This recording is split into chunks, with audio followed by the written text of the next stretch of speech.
இந்த அருமையான வேளையிலும் ஆண்டவராகிய இயேசுவின் நாமத்தினாலே ஒவ்வொருவரையும் வாழ்த்துகிறேன். இன்னைக்கு இயேசப்பா நமக்கு கொடுத்திருக்கிற வார்த்தை 2 நாளாகவும் அதனுடைய 1வது அதிகாரம் 1வது வசனம். சாலமோனோட கர்த்தர் இருந்தாராங்க. அந்த வசனம் சொல்லியிருக்கு, சாலமோனோடு கர்த்தர் இருந்து அவனை மிகவும் பெரியவனாக்கினார். ஆமாங்க, நம்மளையும் அப்படிதான் ஆண்டவர் ஆசீர்வதிக்க உயர்த்த நம்மளை விரும்புகிறார். ஆனால் நிறைய வேலைகளில் கர்த்தர் இருக்கிற மாதிரி நாம் நடக்க மாட்டேங்கிறோம். நம்ம பாருங்கள், தினமும் ஜெபம் பண்ணால் ஆண்டவருடைய பிரசன்னம், ஆண்டவருடைய சமாதானத்தை பெறுவோம். ஆனால் நம்ம ஜெபம் சில வேலைகளில் குறைஞ்சிருது. சில வேலைகளில் என்ன பண்ணிடுறோம், ஆண்டவர் நான் கேட்டதெல்லாம் தரல, அதனால் அவிசுவாசப்பட்டு சோர்ந்து போயிடுறோம்.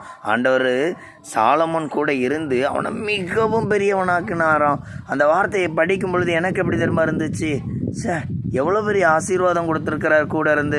என் கூட எப்போதும் இருங்க ஏசப்பா. இந்த வார்த்தை கேட்குற நீங்கள் சொல்லுங்கள், ஆண்டவரே என் கூட என் பிஸ்னஸில் இருங்க, என் குடும்பத்தில் இருங்க, நான் கவலைப்படக்கூடாது, சோர்ந்து போகக்கூடாது, அப்படியெல்லாம் நம்பிக்கையோட ஜெபம் பண்ணுங்க. நிச்சயமாக ஏசப்பா உங்கள் வாழ்க்கையிலையும் எல்லாரும் ஒதுக்குறாங்களா, துரத்துறாங்களா, கவலைப்படுறாங்களா, அதாவது உங்களை துக்கப்படுத்துகிறாங்களா, சோர்ந்து போகாதீங்க. சொல்லுங்கள், ஏசப்பா என் கூட இருக்கிறார், என் வாழ்க்கையில் நிறைய நன்மையை பெறுவேன்னு சொல்லுங்கள். ஆண்டவர் உங்களை ஆசீர்வதிப்பார். God bless you. ஆமேன்.